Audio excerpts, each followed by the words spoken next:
Hello, Brian Nichols Show listeners. This is Cobb County GOP chairman and columnist for websites such as Newsmax.com, Townhall.com, Washington Examiner, and others, Kenny Cody.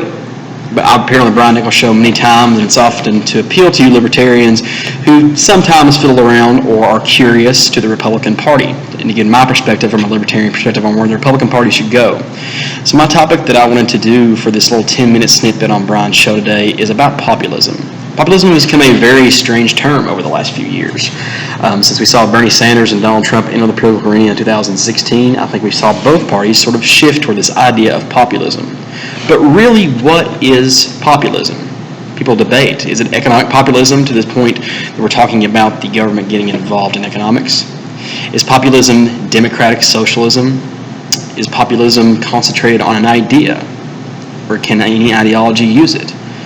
This is a definition that a lot of people struggle with, and a lot of people kind of think is a bad word oftentimes. And for a very, very long time, I did as well. I didn't really think populism was the ideal Republican path forward. I didn't think it was a good tool to use. I didn't think it was an even good word to be mentioned in terms of politics. I think that a lot of the time people identify populism with being saying whatever people can buy into. We should craft policy on behalf of what people want. It is a majority rule ideology.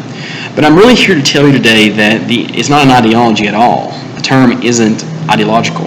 It isn't connected to any party. It isn't connected to any republicanism. It isn't connected to any liberalism. It isn't connected to any progressivism, communists, whatever, socialism, whatever you want to think.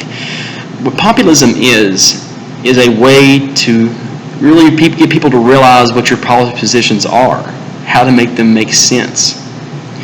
Most Americans want to be strove after. They want to be strived after. Otherwise, they want to make sure that these politicians know what issues they're dealing with.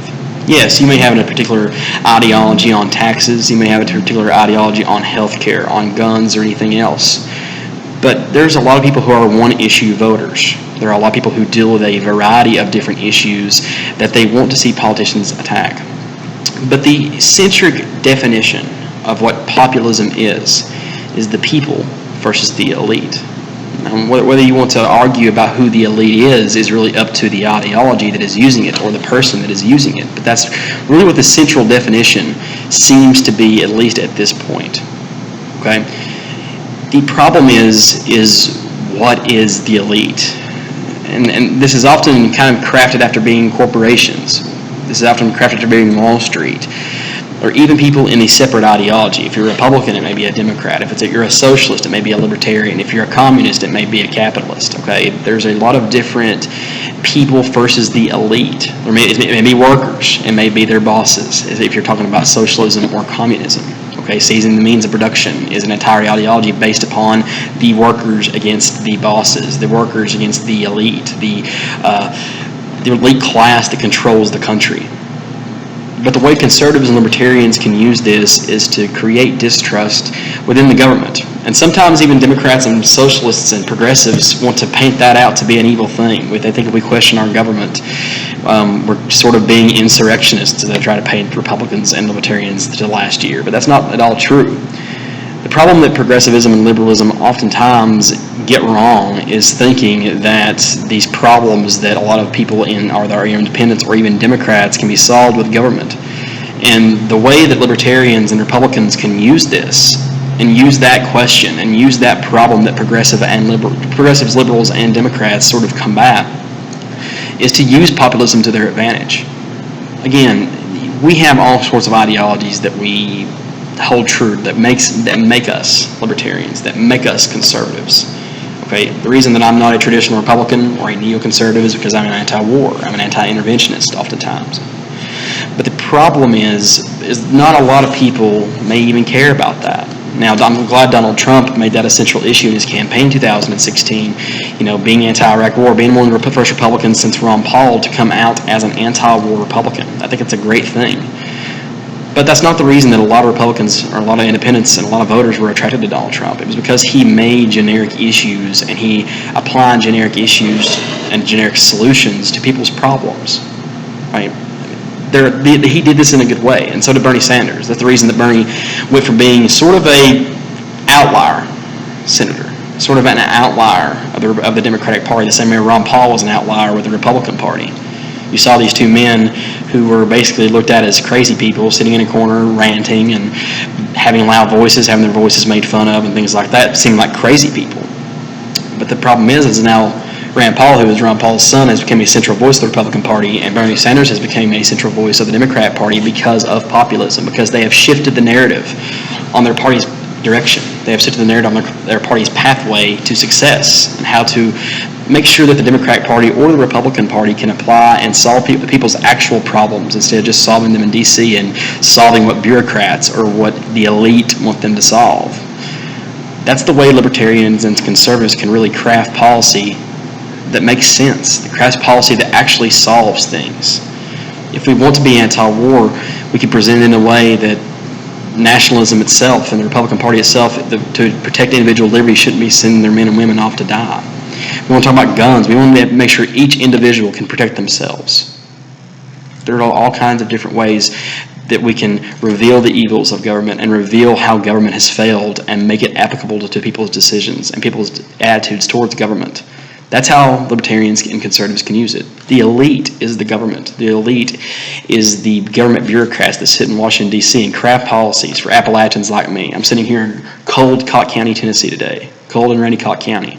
And I guarantee you, not one person from the Biden administration, whether it be a Defense Department, whether it be agriculture, whether it be the President's Cabinet itself, has traveled to Cott County, Tennessee and seen the problems that we go through, seeing our economic positions or seeing things that we deal with. Not one person from the Biden administration has came here. So how, if that's the truth, how do I expect them to solve the problems that are essential to me? How does his positions, or even Donald Trump's positions, appeal to me without them addressing solutions and them addressing issues that we all deal with? The reason that Republicans and Democrats are oftentimes looked at as the elite themselves is because they don't know really how to talk to people on a basic level. Not everybody is writes for the Mises Institute. Not everybody writes for Newsmax.com. Not everybody writes. Not everybody even reads.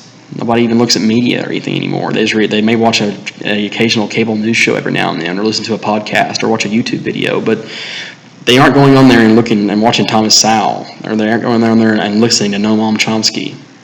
They're just normal people. They care about politics, but they care about it at a local level. They may care about who their mayor is, but they may not care about who the president is.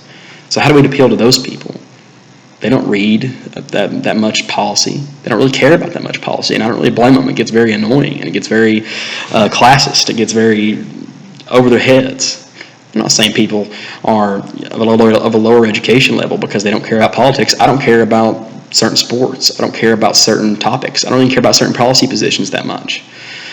But we have to be able to appeal to people who don't care. We have to be able to appeal to people that don't want to be talked over their heads. Okay, if somebody that graduated from high school that went straight into the workforce has a question about economic policy, we shouldn't overlook them and try to talk over their heads to confuse them to not ask the question again. And that's what a lot of politicians do, unfortunately.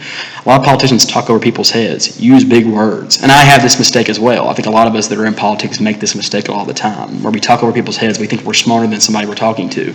And that is the exact opposite of what populism is. And what populism is speaking to the common denominator. And the common denominator isn't people of a lower education class. The common denominator is people of a high educated class. It is just the average American. It is the average person. I'll be quite honest with you, the average American does not care about politics. And that's something that we need to realize. The average American cares about what affects their wallet, their children, and the people around them, their friends, their family, their jobs. That's what they care about. They don't necessarily care about who the presidential nominee for the Democratic, Republican, Libertarian, or Green Party is going to be. They don't care. They just care how policies, they just care how local government is going to affect their livelihoods. They don't care about some monument. They don't care about something getting torn down. They don't really care about our livelihoods getting torn down. Now, we may think a central problem is the opposition, but the central problem is within our own ideology. We need to figure out how to appeal to people. And populism is that way. We don't talk over people's heads. We look at the people's questions. We look at the issues and the problems that they are having. And we answer them with making the elite the government, making the corporations the elite, making sure that we can provide policies that are small governmental solutions. We don't try to appeal to the masses by just saying something generic, but we do address generic problems to come up with specific solutions and make people realize what a danger the U.S. government, the federal government, by tyranny and bureaucracy are. We have to make this a central issue going forward if we want to win and if we want to shrink government down to size.